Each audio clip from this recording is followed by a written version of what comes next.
దేవర వంటి block buster movie తర్వాత NTR solo హీరోగా నటిస్తున్న తాజా చిత్రం ఎన్టీఆర్ నీల్, కేజీఎఫ్ సలార్ వంటి హిట్ చిత్రాల తర్వాత డైరెక్టర్ ప్రశాంత్ నీల్ తెరకెక్కిస్తున్నారు.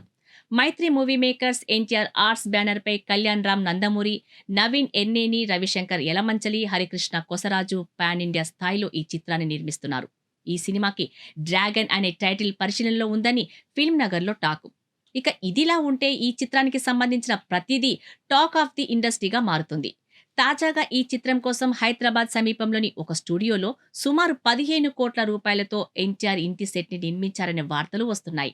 ఈ భారీ సెట్లో యాక్షన్ సీక్వెన్స్ తో కొత్త షెడ్యూల్ ని ప్రారంభిస్తారట. సినిమాలో ఈ ఇంటి సెట్ ప్రధాన ఆకర్షణలో ఒకటిగా నిలుస్తుందట. కళాఖండాలు, వాల్ హ్యాంగింగ్ ఇలా ఈ సెట్ కి సంబంధించిన ప్రతి విషయంలో ప్రత్యేకమైన శ్రద్ధ తీసుకుంటున్నారట మేకర్స్. అందుకే సెట్‌కే దాదాపు 15 కోట్లు ఖర్చు చేశారని సమాచారం. ప్రస్తుతం షూటింగ్‌కి చిన్న విరామం ఇచ్చిన ఎన్టీఆర్ వినాయక చవితి తర్వాత సెప్టెంబర్ మొదటి వారం నుండి షూటింగ్‌లో పాల్గొంటారని టాక్.